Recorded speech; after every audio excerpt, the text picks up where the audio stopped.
When it comes to popular franchises horror, your first thoughts probably go to one of the iconic slashers of the 70s to the early 2000s, like Ghostface, Michael Myers, Pinhead, or Chucky. But that would all change in 2013 when James Wan would release the first in what would eventually kick off a horror franchise the likes of which had never been seen before, and would be the most profitable to date. Of course, I'm talking about the Conjuring universe, a series of movies based off of some of the actual cases from the real-world paranormal researchers Ed and Lorraine Warren, played to perfection by Vera Farmiga and Patrick Wilson.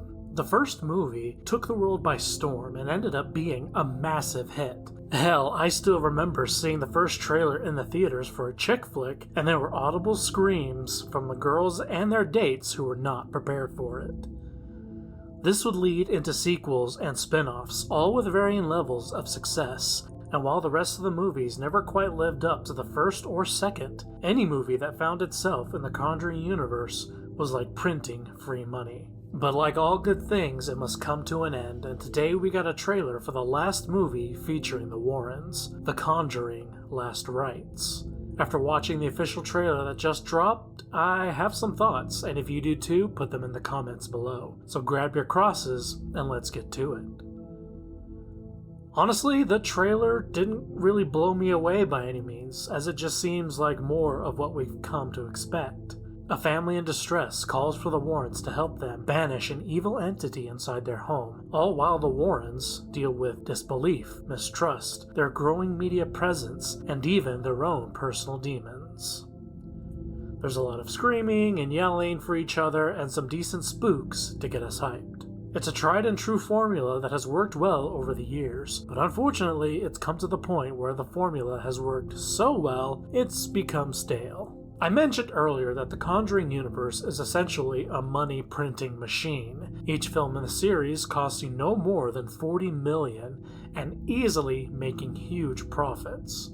But like all franchises, it's starting to wane in creativity, and nowhere was this more evident than The Conjuring: The Devil Made Me Do It. Yeah, it made its money back and then some, but the writing was on the wall that the same formula was starting to lose its appeal.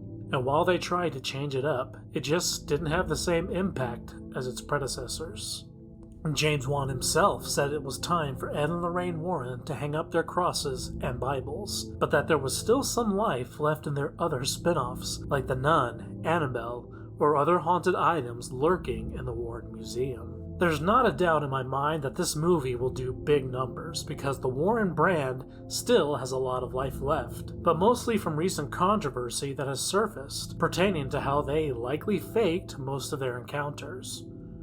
Or, most likely, when the real-life Annabelle doll had taken a tour around the United States, only for odd things to happen in each state she's been to. From unexplained fires to weird weather to Dan Rivera, Annabelle's handler, passing away under mysterious circumstances. Most likely these are all coincidences, but still shows there is interest and fascination with the Warrens and their stories. Whether you believe it or not, I'll be there opening night for chills and spooks to bid farewell to our favorite ghost hunting couple, anxiously awaiting what else James Wan has in store for us.